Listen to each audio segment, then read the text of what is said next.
Hi guys, my name is Timo Maas and you're listening to the Liverpool Connection Podcast. I am Daz, your host today. This is my football and music episode where I bring on a musician to talk about football and music. And lately, I've just bringing on a musician, even if they're not really into football, just because they're part of my musical landscape. And I'm really interested to hear their story on their roots and influences in the musical world. Today, I've got a fantastic guest. All the way from Valencia, Spain.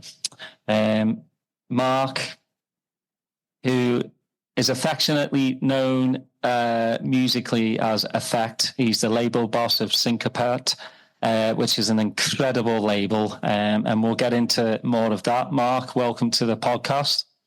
Really nice to be here. Thank you for your nice, kind words. So I do want to start a little bit talking about the football. I know you're not a football supporter now, just because you have the family, you have the music. Yeah. But you did say when you were a kid, you were football.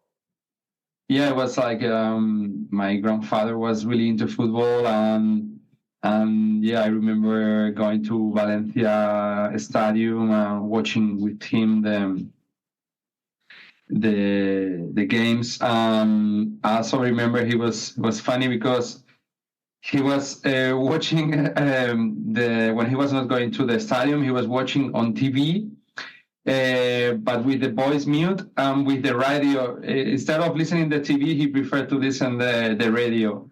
So he was with the radio watching and it was really funny. And yeah, I mean, he was really into Valencia, and for many years he was also, really into Valencia. I think, remember, for some years it was more, I changed, like, I wanted to, I was more motivated for other teams like Real Madrid. But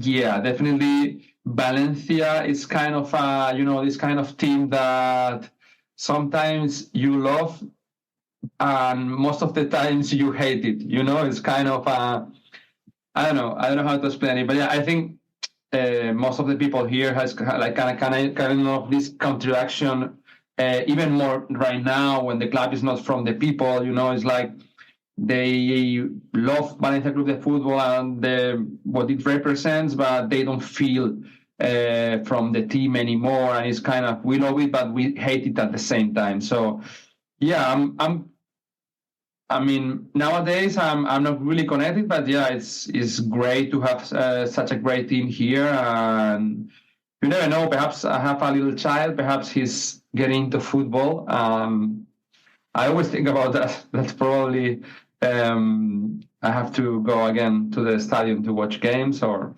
watch it on TV or whatever. I have a friend here in the studio, a colleague in the studio, which he has a son, and he's going every weekend for the games of his child. So hopefully this doesn't happen. It's not happening, because I mean I could survive, like, he likes football, but not sure if he likes it so much. So let's see what's happening.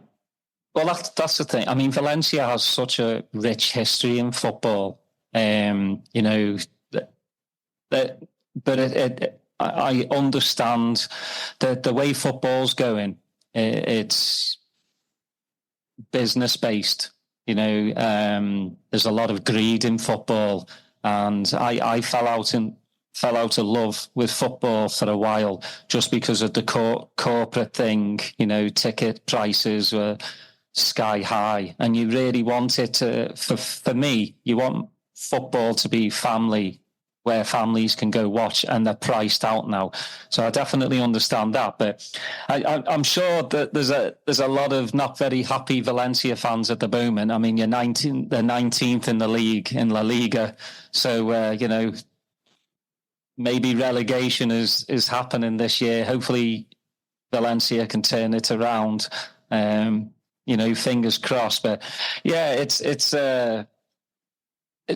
It's kind of like a same old story for me too, because my granddad is the one that got me into football, got me going to the stadium, watching Liverpool. So it seems like a lot of granddads are the ones that got their kids into football. Yeah, my dad was into rugby, so he didn't have time for football.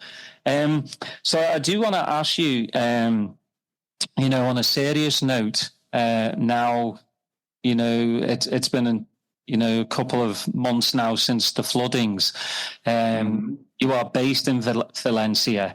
How was it for you guys? Because, what we saw on the television looked horrific. Yeah. I mean, it was like a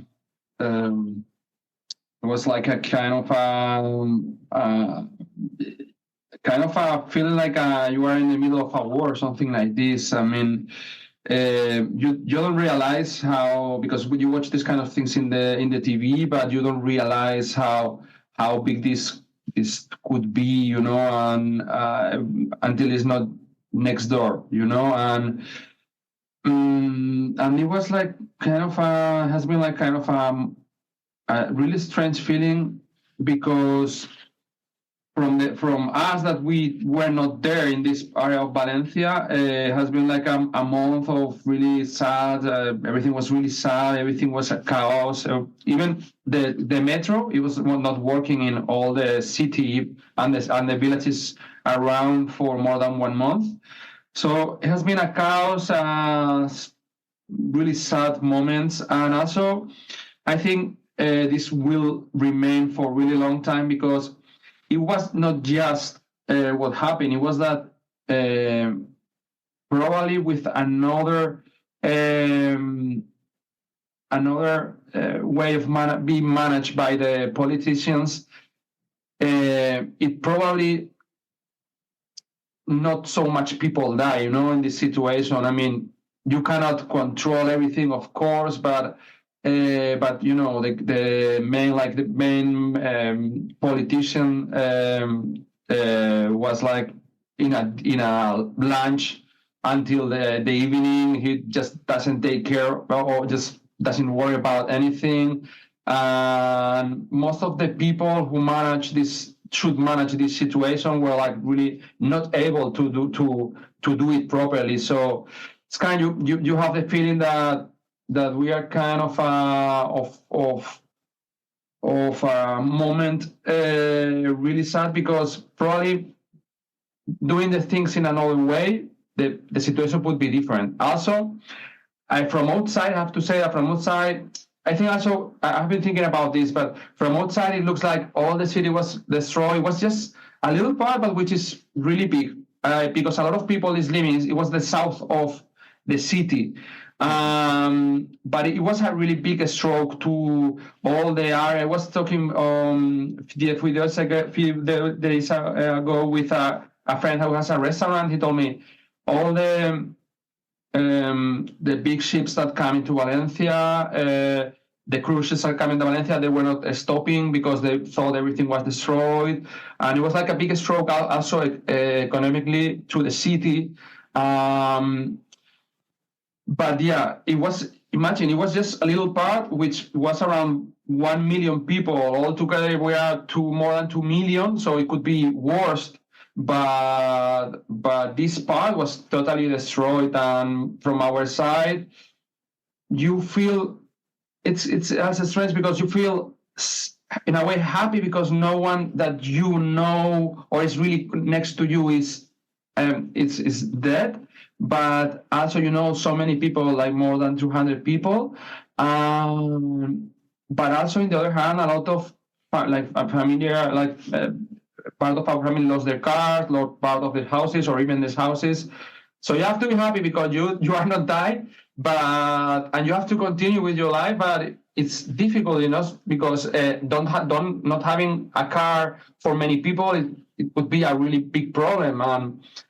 And most of the people here and everywhere, like, they don't have like a amount of money to continue with their lives if things like this happens, So it has been like a big stroke. I tried to explain you how is it in my mind, because there's like, as I said, a lot of contradictions, and I think we still will need more time to have a clear idea of what it really happened, because there's not really investigating yet who was, who was in charge of some things that could make that the things were different. So at least from now, like 1 month a bit later, I see it like this. Yeah. Do you feel like the people of Valencia, because, when something like a disaster happens like that, people seem to come together more. Are you seeing that throughout? Yeah, definitely. I mean, definitely, I think that the people really saved the people.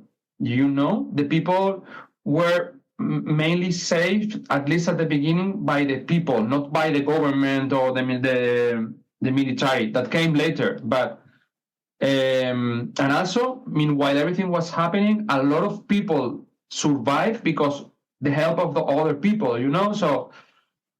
So yeah, definitely, I think this is one of the good things about this, that you still can believe. I have the feeling that you can believe in people, but yeah, definitely has been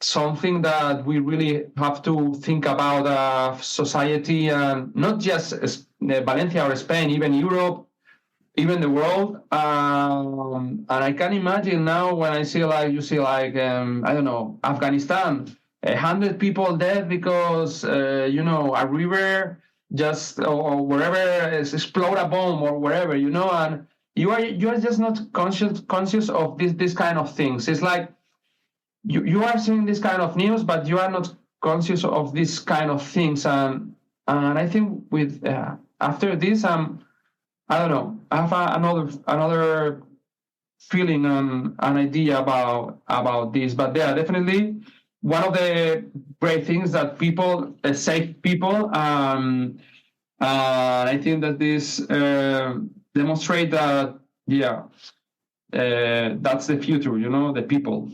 Yeah, there's good people in this world. That's the thing, when you think humanity has hit rock bottom, mm-hmm. and you see something like that happen, a neighbor helping neighbor, it makes you, really think that humans aren't like the scum of the earth, because every time you turn the television on, it's usually bad news. I just don't watch television anymore. It's just, I don't care to, it's sad to say, but I just don't want to listen to bad news over bad news. But it does make my heart feel better when, people out there want to help others, and that's the way the human race should act, rather than all these horrible wars and people hating each other for the color of their skin or the way they look or religion. It is really sad, Mark. Yeah, and also, I think that's an important thing to have in mind, because if we don't have it clear, you see what climate change is doing. It was like years ago. It was like, okay, our childs will have these kind of things happening, but it's already happening, And if we don't realize, and if we don't leave behind the, this kind of wheel of destruction that is moving the world, we probably are near of our end that we really think, Mm-hmm. And that's something, because these kind of things were not happening in Valencia. Last time was in the 50s, and it was because things were different, but even not so many people died. And with all the technology we have right now, that this thing happening, and this kind of, it was not just this year. Also, most of the years, the climate is changing a lot. We don't know what to expect. It's like And definitely, if we don't believe in people and we don't realize how important is about climate change, then we are near of our end. So hopefully we are aware. Here. I agree. I want to talk to you about your musical roots. I'm always interested to know what was playing in your house when you were a child. What was your mum and dad listening to?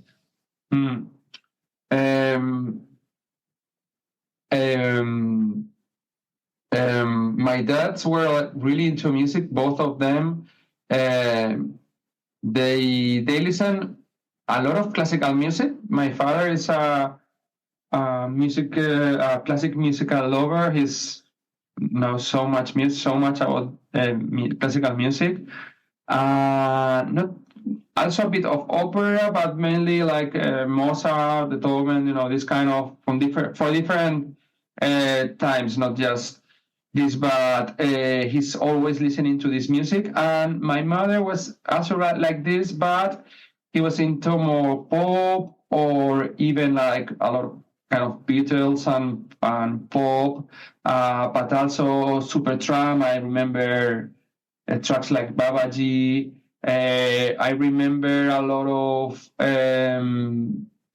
this kind of different pop when I was and music from England when I was really a young age, and then also a lot of jazz. And like it was a kind of big mixture of this. They bought a piano, and it was kind of this kind of things that you do when you get to live with someone and you share something like a love or something, and they were both musical lovers, so they bought a piano and they always wanted to give classes, so probably they gave some classes, but they just never continue. So it was kind of continue their musical frustration, and I was the one who was studying music from the really early age. But we was listening a lot of this kind of music. Like music was always at home, and a lot of classical music, definitely. Mm-hmm. So for you, when did house music come into your life? I was also, I think music has this, you discover music like on TV when you are like, let's say 10 or 12. And then when you are growing and you get into like, getting into meeting with your friends and going to parties, and the music that was here in Valencia was at this age for me was kind of what it happened after the 80s in the city, where it was kind of like electronic, like really hard music, like hardcore sound. And then I think the first time I was really like, I realized that I wanted or there was music, this kind of music was really getting into me, was in a travel I did for to England, to Brighton, to give English classes and spend there like some weeks. We were in a club. We went to London. I went to a club, and I really discovered drum and bass. It was like, what is this? What energy! This is amazing. Wow, I want to know more about this. So at the same time, it was like drum and bass and house. Were really different, but you were like, for example, I remember listening like drum and bass for many years, but at the same time, I was listening. From Timo Maas, from the early Timo Maas to to Daft Punk, to it was not. You could listen Daft Punk and then getting into, Ram Records at this time, or, things were not separated at this point. And then step by step, I think it was I was going to classes in the music school.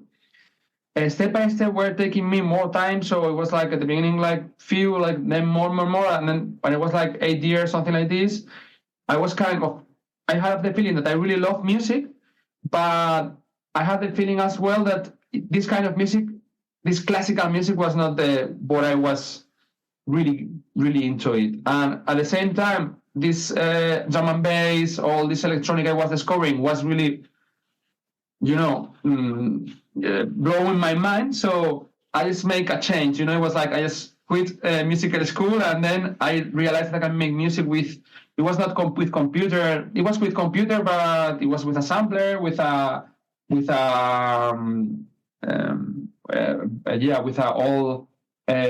all synthesizer, Roland synthesizer, and with and it started step by step, but it was kind of natural.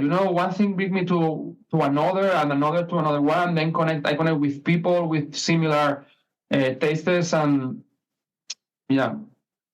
Do you remember what was your first synthesizer? The first synthesizer was not a synthesizer; it was a Roland GV1010. It was the first instrument I bought, real instrument I bought, because I remember that then with the computer you cannot move audios like you move like now. I mean, it was another story. And you have you can write notes, MIDI notes, but the way you can use the WAVs or the audios were not the same. And then I remember getting speakers, and was then living my mother's place and having like a little studio inside my room. Then I got a Yamaha NS10 speakers, which I saw like many years ago. I should not sell these ones because they were really good piece of equipment. And then I remember also when Ableton appeared, it was like a big change, because also for the music we were doing, we were like starting doing music with Rebirth, like with our old software. And then when Ableton Live happened, it was launched. It was like a big difference, because the way I work and the way we did music, it was like a big difference.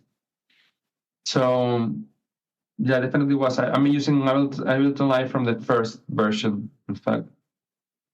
Well, you're actually the first guest that I've had on that produced before they DJs. Everyone else. It was like at the same time, but it was kind of, you have to understand that when I started doing music, it was with, I was 14. And I remember I was playing at this time, at the same time I was playing with all CDs that my cousin had. So he was coming to my place, and we were doing music with Magic's Studio. I think it was the first software I used. And then I was going to his place, and we were playing CDs. He was playing house music. So it was happening at the same time. But yeah, my thing at this point, when I started first was producing music. But I mean, 1 year after, I already have my equipment to play. So it was not so wild after producing. But yeah, definitely I think producing happened first, just because this change of, I was in the music school, which was something big for me, and I did a change, and it was like, I changed this for this, which I really like it. So, but it was not such a big difference of time between DJing. Yeah. What did your parents think of you choosing, to kind of go down the house music route? I mean, my parents were like really open-minded, and as they were musical lovers, they were happy with that I do that. In the other hand, I think they didn't realize that this could be a way of living or a job until late. But also, things were not like that, right? They are now. Now there's like a dance music scene and world super defined. Like there's like a super well-defined business. You just have to go to ADE to realize how big this business is. It was, I'm talking about 96 or 97, and until the end of 99, I didn't went to the university. I went to study sound engineering because it was probably the easiest way to continue being connected to this and having time for my music, and because I was really sure that being in a studio, or even perhaps not doing music, also just recording or working with other artists or mixing or whatever, would make me happy. So I was like trying to go in that direction, but honestly, they never believe that music could give money enough for a living, or this could be a business. But I'm talking like it was like really a long time ago.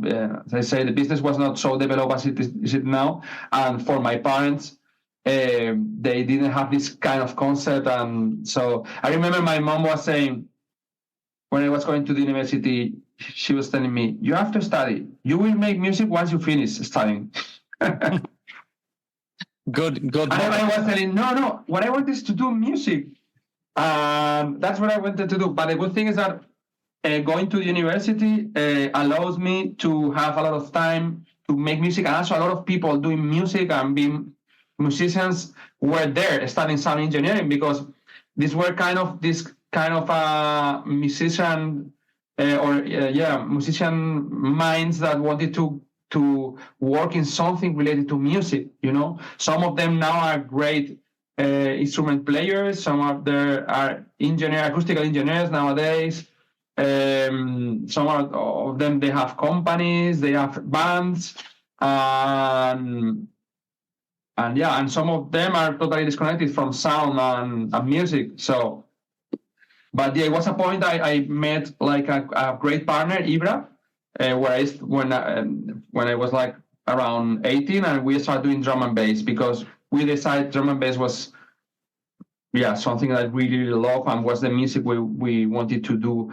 Also drum and bass was big at this time in Valencia, so I'm in all Spain. So it was great to that everything this happened, and was great to meet Ibra and have someone to share this adventure.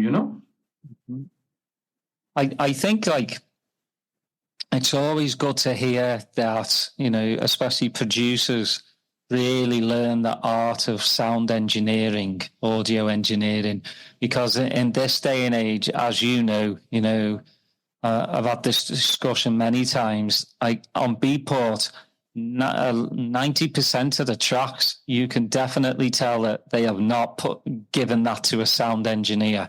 It just does not sound. It sounds like it was made in their basement. So to learn audio and engineering is a massive plus in my book, because if you're making a track, then you can know your own levels and everything, rather than, have to send it off, get somebody else, because it's your baby, your tracks are your children, So I think learning how to engineer first is really good, and it can only just make your track, sound even better.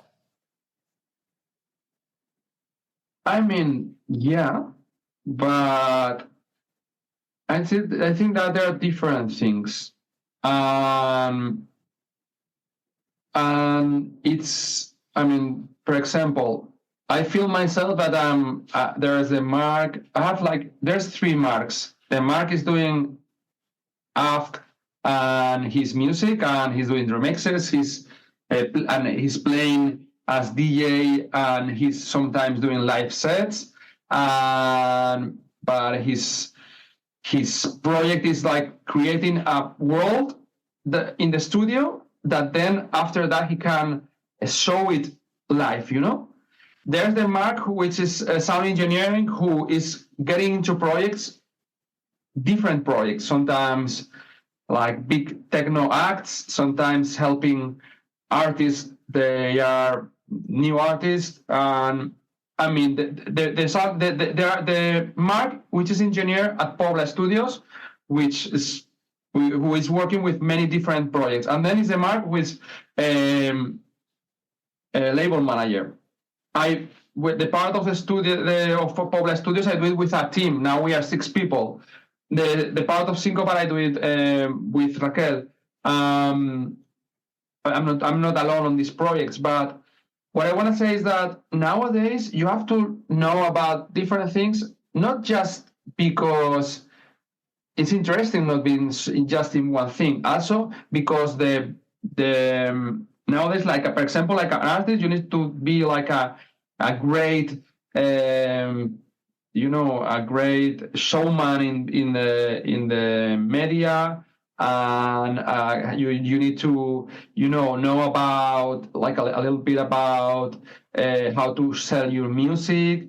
You need to be a great DJ or be able to present your music in a great way, because I mean it's really important.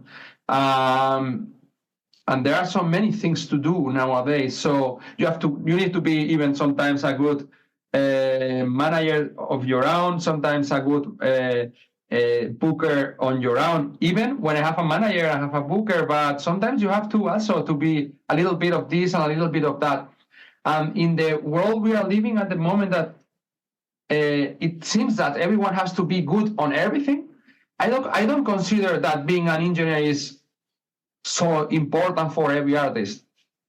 But also, I think that there's a lot of music which engineer is really important, because the engineer line to the creative line are super near. So sometimes knowing or at least having a great idea or a clear idea of how your track will sound better will help you to go further with your sound. For example, there's music like all the energetic music needs to sound great. Like, for example, drum and bass or techno, or there's a lot of music that some techno, not all, that need to sound really great to be good or good enough to be in play for big artists, and be released to big labels. So in some styles, like the sound, being good sound engineer is important.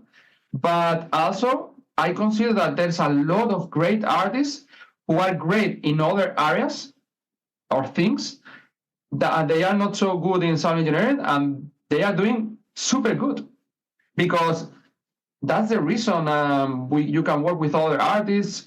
Nowadays, there's many great sound engineers you can work with not such a big amount of money.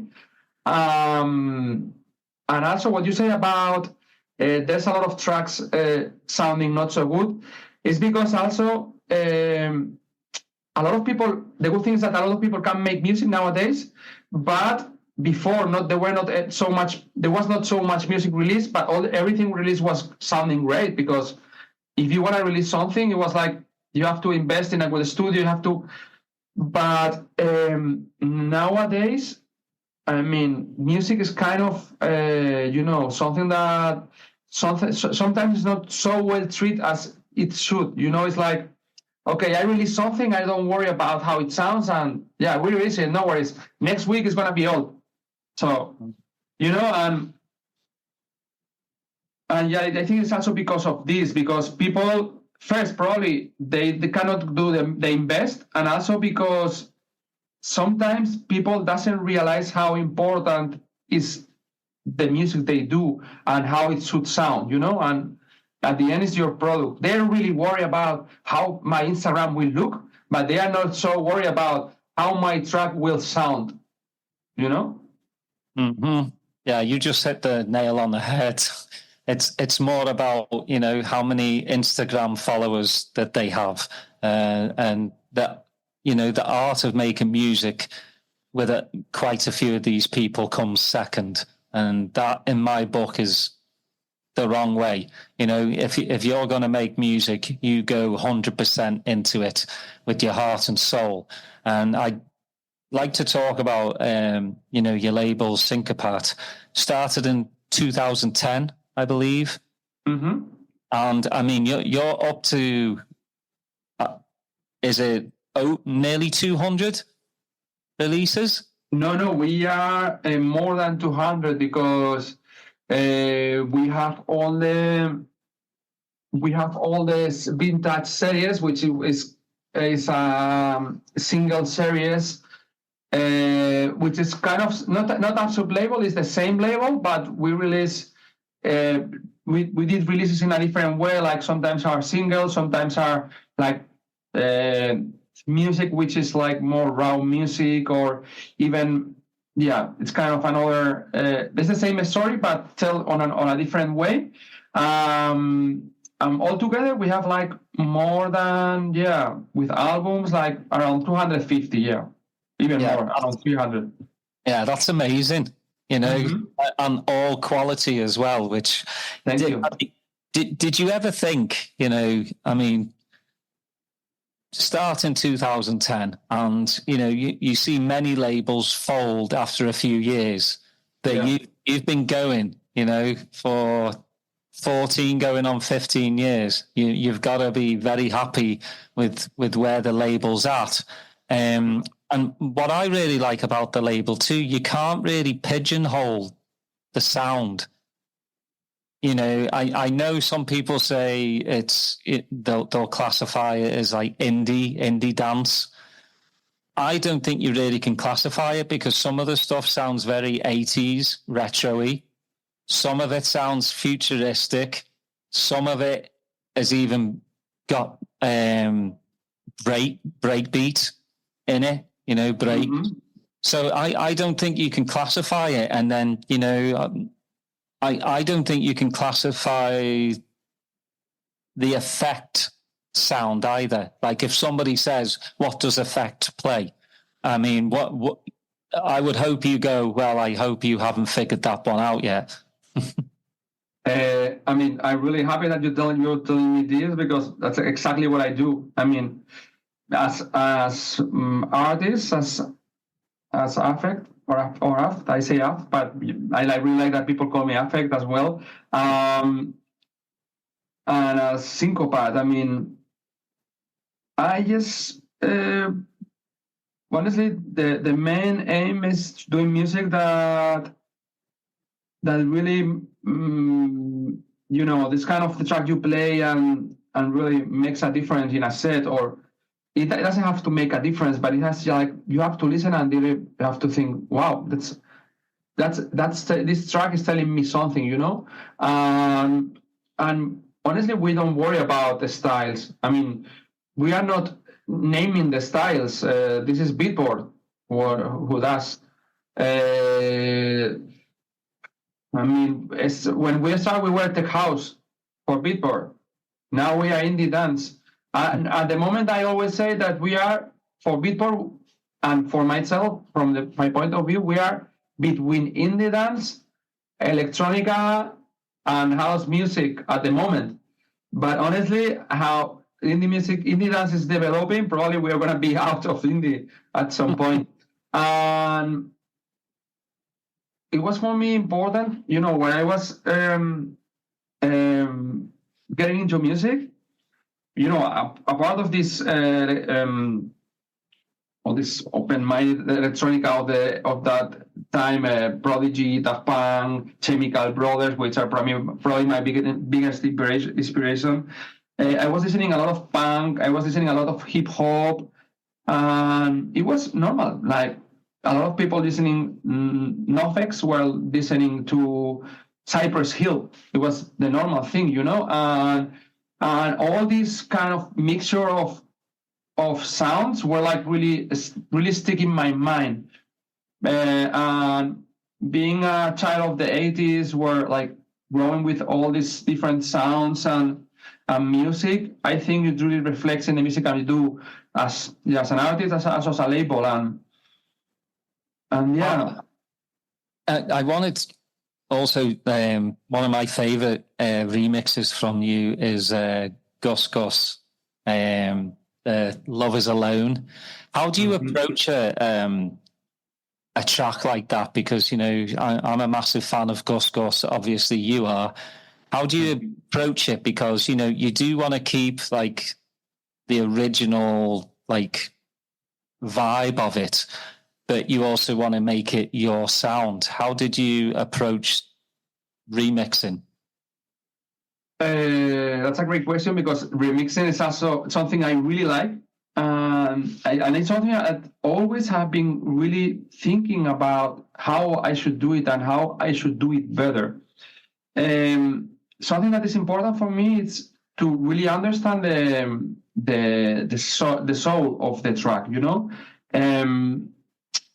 I think nowadays remixing, always has been like understanding the soul of the original track and then recreating another story, Something I have in mind when I remix is kind of thinking that, and in that case is a band, but having in mind that it's kind of a band, they are coming to my studio with their track, and I'm telling them, okay, you have all these things, you have all these instruments, but I'm going to be like kind of producer, this kind of producer that is really adding a totally new story to a band in pop or a band in rock, and they are like someone that you can trust, that will make your track sounding sometimes not better, I would say in a different way, in a fresh way, we give a different approach, but always trying to use as much of what this band bring me. It's like I'm not trying to be this kind of producer that say, okay, I don't like your guitar, your voice sounds shit, and we're gonna record a synthesizer from my own, which sounds better. It's like, so what I'm trying to do is like, okay, I have to respect this band is coming to my studio, and then I have to think about creating this track as good for me as it could be, Mm-hmm. And so that's the reason most of the tracks really or sound similar in a way to the original, but because of this, because I want to keep the original soul as much as possible, and sometimes even being a big change still remain this kind of soul. So it's not an easy task. Sometimes right now I was doing a remix. I'm really happy with the remix right now, but has been like super difficult to go to really deep into the soul of the track, and on a way having something that sounds to me, and yeah, but remixing definitely is something that I really love, and it's something that I'm also really learning a lot when I work with other artists. At the moment at Paula, I'm mixing and mastering along all the team we have here. We have 4 rooms right now, but for 1 mix room, 1 mastering room, another post-production room. We have this studio, which is my studio, where I also do post-production. And that's something I learned a lot working for other people, because on a way I'm doing like kind of this, I'm helping many people to bring their music to the next level. And that's my weekly job, Mm-hmm. Like helping people to bring their music to the next level. So when I approach a remix, it's kind of doing this, but going much, much more deeper. Now, I'll ask you the hard question about remixing as well. Have you done a couple of like remixes and the other artist has gone, I do not like that? Yeah, I mean, in fact, the last remix I wanted to do, I just have to pass because I realized that I just cannot find a way to go into the deepest in the soul of the track and still being me, you know? Mm-hmm. But sometimes it's hard to say, like, I cannot remix you because you already promised, and then at the end a remix is a original track with a few sound of the original, which but yeah, as I say, for me sometimes it's easy, but I find that sometimes remixing could be like even harder than doing original music. Mm-hmm. Yeah, I mean that's because you're taking somebody's song, you know, and I've heard this from quite a few producers that, you know, they've sent the remix in and it's just totally different from what the artist was expecting. Yeah. And, you know, again, it's part of your art as well. It is remixing somebody else's track, but again, you know, you alluded to it. You still want to make it sound like their track, but with your, you know, your touch to it. Also, I think also the world of remixing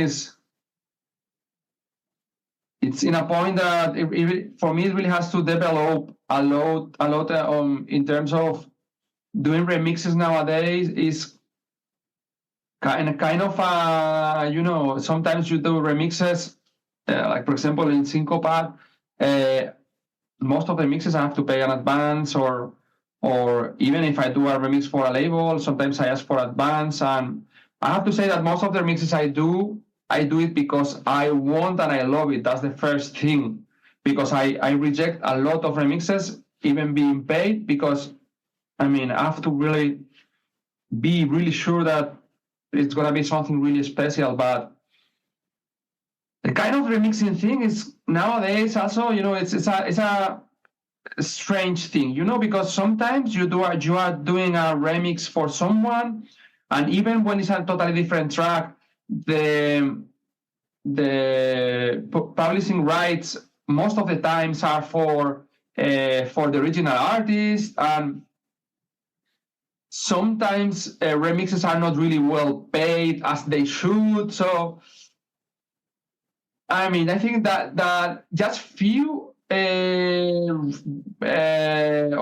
really nowadays I would say like not so many there's not so many great remixers, and there's not a really healthy way of being remixed or remixing other people right now, at least. But that's from my point of view, from being a remixer and from getting remixes from other people for Sincopat. You know, it's sometimes you get like something really great, sometimes you get something like you said, okay, sometimes it sounds so horrible that you have to, the good thing is I have Pobla, you have to invest a lot of time to make something sounding good enough to release it in your label. You know, it could be, I could, yeah, we can speak about this for an hour, you know. But yeah, definitely even like this remixing is an amazing thing. Who would an artist it would be a dream to remix for you? I mean, at the moment there's a lot of artists I really would love to remix. I mean, probably in the top of the list would be Trent de Moller. But I don't know. There's also a lot of. I really like to approach remixes from different, like for example, remixing bands is something probably my favorite thing. But also would be fantastic to remix like a techno track with a really great leitmotif and bring it to another different world. Or even it was great also, I did a remix many years ago for Noisia, which are probably my favorite drum and bass artist. You know, it's like doing things that really make you move from your comfort zone. This is the kind of remixes I like it. It's a remix that when you finish, you realize that you have learned so much doing it. Mm-hmm. But yeah, so many artists. I mean, so many bands. I don't know, Bonobo. Artists like, all these artists from Key Records. I really enjoy remixing Fetchka, for example, this kind of sound, which I really like it as well, but that I can bring to my more energetic world, I would say, yeah. So there are so many, I don't know, a big list. Well, I know you're a massive John Digweed fan, and you just did his transition show. That must have been an absolute, because John's an absolute legend. Bedrock, absolute amazing label. But you got to do a mix on his show. How was that for you as a DJ? It was fantastic. I mean, really enjoy it. It was something I was really looking forward to. I really enjoy. The thing is, was the most difficult thing was to tell a proper story in 1 hour, or a little bit more than 1 hour, but to have something that really explains myself, being like super influenced by many different sounds and having so many things in my mind, and being able to explain it in 1 hour. But I think I really explained myself in that mix. So I was really proud of this. Was one of the best things happening this year, definitely. Yeah, it's such a great platform to spread, how your DJ sets are.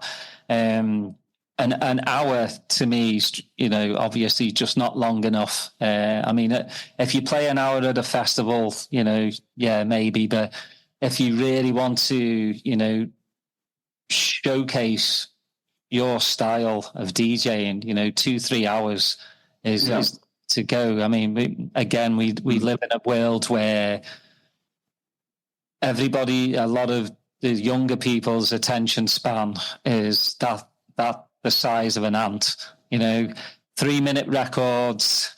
I grew up with the amazing 9-10 minute tracks, which, Sasha Digweed would just, make a 10-minute track into a 20-minute track. The mixing is just on point. What for you is, your favorite kind of set? Is it, you'd love to do like an open to close, or is like 2-3 hours your favorite? It's depending. I mean, depending of I can really enjoy a set of 3 or 2 hours in a night playing with other people that are really connected to my sound, and with that we all together tell a story, and even playing 2 hours and then playing back to back with this artist I share the night. Or it could be like playing 3 hours or 4. Even 5. I mean, I think that I enjoy playing long sets, but the best way for me, or the most comfortable way for me to play a set, is somewhere around 3 hours. Also because I'm a guy that probably my way of DJing comes from, it's been connected with when I was drum and bass DJ. So I really like that energy is always there, and going like kind of a roller coaster on a way, like you go down, but then you always have the feeling you're going up, and then and definitely like playing 3 hours sets, it really helps me to tell a proper story. But you never know, perhaps you are playing in a festival, and then the guy before you is playing like 5 or 6 BPM over that what you would like to start, and yeah, you have to think about your story in another way.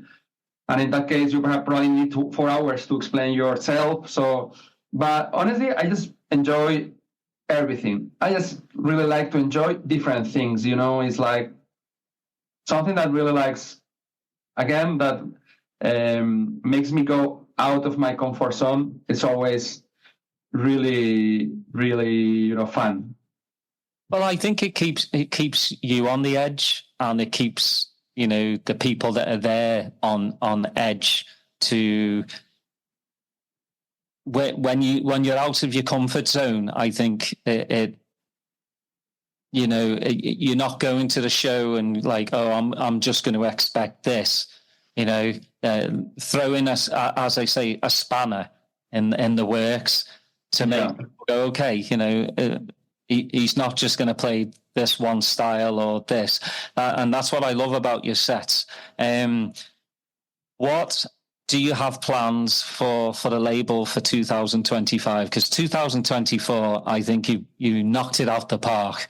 So I'm expecting huge things from the label. I'm not putting any pressure on you, but... Thank you. I mean, I have been thinking a lot about that because we're going to be 15 years. So it's really, you want it or not, you have to think that you think, wow, 15 years already. It was like, wow. It was yesterday that we started, and now we are 15.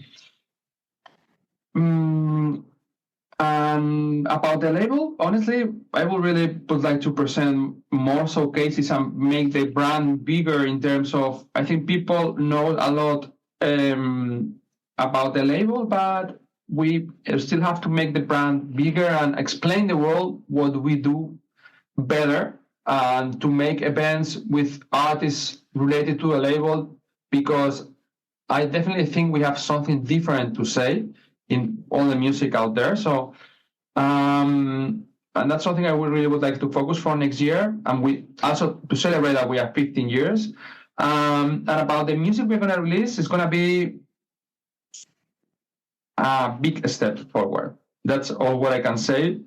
And there are going to come music that really explode. At least what I really is that the people listen and say, wow, what is this? What, you are dancing in a club, and that this track is slowly going into, it's mixing with the track sounding, and it slowly goes up, and you realize that something is like, you're getting bubbles in your stomach. It's like this kind of tracks. So you can explain more about this. I know that's impossible because no one likes the same.